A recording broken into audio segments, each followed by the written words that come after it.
Irmãos, a paz do Senhor. Deus abençoe em nome de Jesus Cristo. Livro de Números, capítulo de número 11,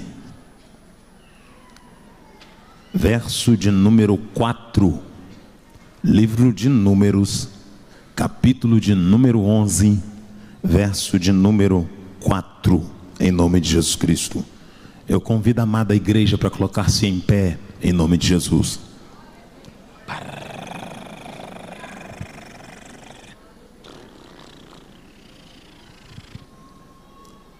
Diz assim a palavra do Senhor: e o populacho que estava no meio deles veio a ter grande desejo da comida dos egípcios. Ou o vulgo que estava no meio deles veio ter grande desejo da comida do Egito. Pelo que os filhos de Israel tornaram a chorar e também disseram: quem nos dará carne a comer? Senhor, te louvamos pela tua palavra, te adoramos em nome de Jesus Cristo. Podemos assentar. Quando Deus, o Senhor, tirou Israel de dentro do Egito, com o braço forte dele e usando a figura de Moisés como libertador segundo o querer do próprio Senhor, após Deus fazer alguns sinais dentro do Egito, espantando o faraó e aplacando a força dos seus supostos deuses, humilhando-os e levando a escárnio, mostrando que só ele é Deus e não há outro além dele, Israel estava caminhando pelo deserto, indo sentindo a terra da promessa, onde Deus, o Senhor, havia preparado para que Israel pudesse entrar e usufruir de tudo quanto Deus havia predeterminado para Israel. A Bíblia diz que quando Israel estava caminhando no deserto, o primeiro sentimento que lotou no coração de Israel é o desejo de ser alimentado, de comer de coisas diferenciadas. E Deus, o Senhor, por vez, segundo a sua misericórdia, abriu os céus e sustentou Israel com maná, dando-lhe pão dos céus, cereal de anjo, e assim Israel pôde vivenciar um milagre no deserto. Nessa caminhada que Israel está fazendo pelo deserto, tendo Moisés como guia, como aio, como pedagogo, aquele que vai adiante, a Bíblia diz que lotou no coração de Israel o sentimento de comer novamente das iguarias do Egito.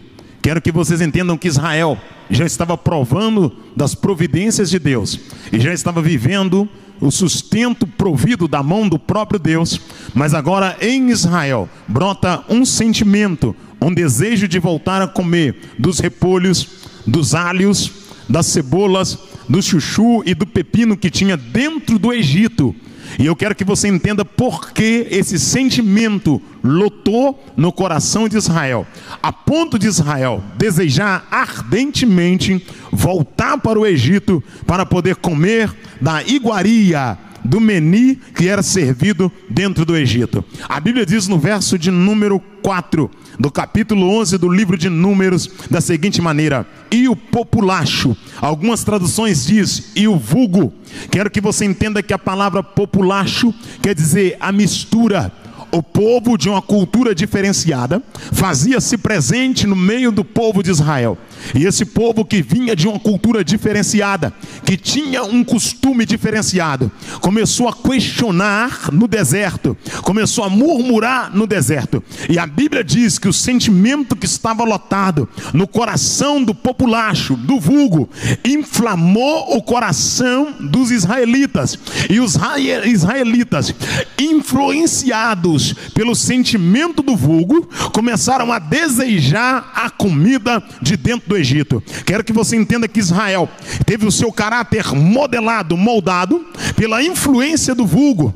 O vulgo teve a capacidade de mexer no caráter de Israel. Quando eu falo de caráter, eu quero que você entenda que o caráter do homem é projetado de acordo com o seu ciclo, o seu contexto geográfico e o seu nível de amizade. Quero que você entenda que o seu relacionamento interpessoal, ele influencia na sua trajetória espiritual.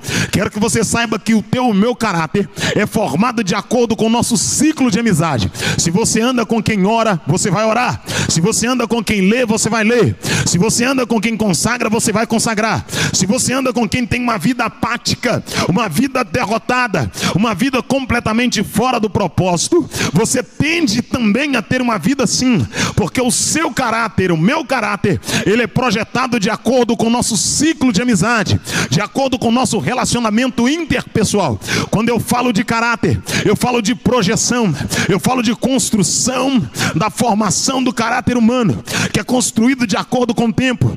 Quando eu falo de tempo, eu quero que você entenda que tempo é fator numérico divisível, que se define tempo em meses, anos, minutos, milésimos de segundo e décadas de ano. Eu quero que você entenda que o tempo é o espaço entre um dia e o outro, entre uma hora e a outra. Quero que você saiba que o meu e o teu caráter não é definido da noite para o dia, que alguém não consegue influenciar no teu caráter da noite para o dia, alguém não consegue mudar a sua opinião da noite para o dia. Mas quando você começa a dar vazão para alguém, quando você começa a dar vazão para algum tipo de assunto, quando você começa a se inserir dentro de um contexto, esse assunto, esse contexto, essas amizades, elas tendem a começar a deturpar o seu caráter. Quando eu falo de caráter, eu entendo que o caráter do homem pode ser projetado, mas quando eu olho para o gênero, eu entendo que o gênero é definido. Quando eu falo de gênero, eu me lembro que a Bíblia diz que Deus criou macho e Deus criou fêmea. Quando eu defino gênero, eu defino que gênero é aquilo que o Senhor Deus decide que o ser humano vai possuir. Quando se fala de gênero, Deus me traz a memória quando o salmista Davi escreveu no Salmo 139, dizendo: Senhor, tu me sondaste, o Senhor me cerca por detrás e por diante. Para onde me ausentarei de ti? Para onde eu fugirei da tua santa presença?